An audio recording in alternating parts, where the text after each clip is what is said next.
No, I didn't mean to! The trainer's voice cracked, echoing across the glass tank. Gasps rippled through the crowd as a massive splash drenched the front row. The dolphin's sleek, silver body bobbed on the surface, its dark eyes locked on the woman it had just struck. Children clutched their parents. Phones shot up to capture the scene. The dolphin, usually the star of the show, let out a high, trembling chirp not, the playful sound the audience came to hear, but something raw, almost human. 4 months. Mia had trained him, the fastest and most intelligent dolphin at Blue Tide Marine Park.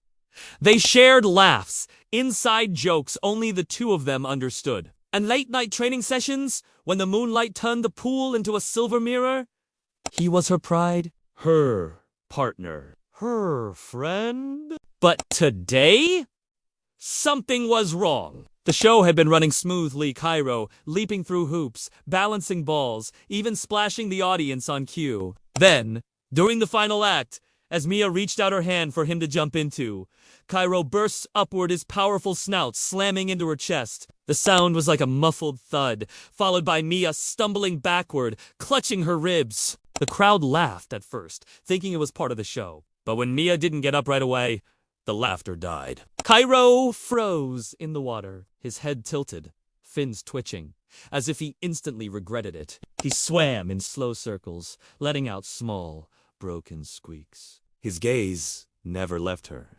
Security rushed in, but Mia waved them off. Her breath was shallow, but her eyes, those were locked on Cairo. He didn't mean it, she whispered.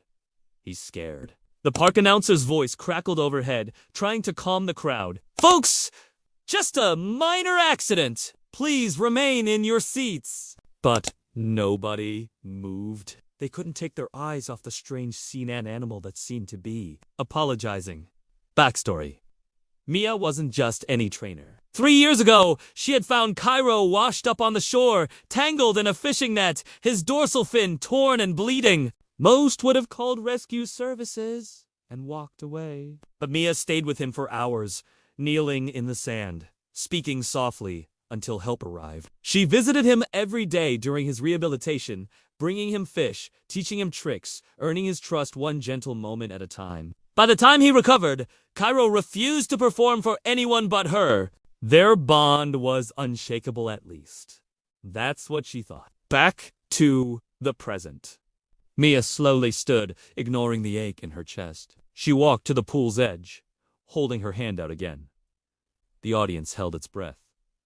Would the dolphin attack again? Cairo swam closer, then stopped just inches away. His head dipped beneath the water, and when it rose again, his eyes were soft, his clicks low and mournful. Then, to everyone's astonishment, he lifted his snout and gently pressed it to her palm. No tricks, no theatrics, just apology.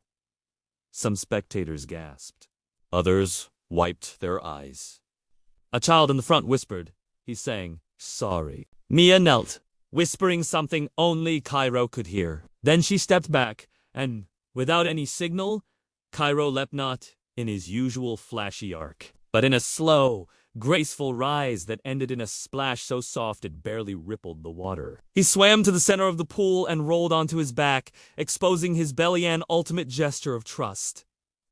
The announcer didn't speak. The crowd didn't clap.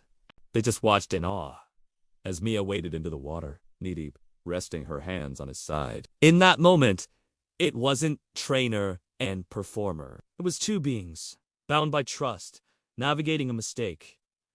Together, the reveal. Later, park staff discovered the truth. Moments before the incident, a child in the crowd had tossed a piece of plastic into the pool. Cairo, startled and trying to avoid it, had miscalculated his jump and accidentally hit Mia. He wasn't being aggressive, he had been trying to protect her. When this was announced, the audience erupted in applause, not just for Mia, but for Cairo. He had gone from an accident to a hero who cared enough to be sorry. Mia stood at the edge, hand over her heart. "We're not so different," she said into the mic, voice trembling. "We make mistakes.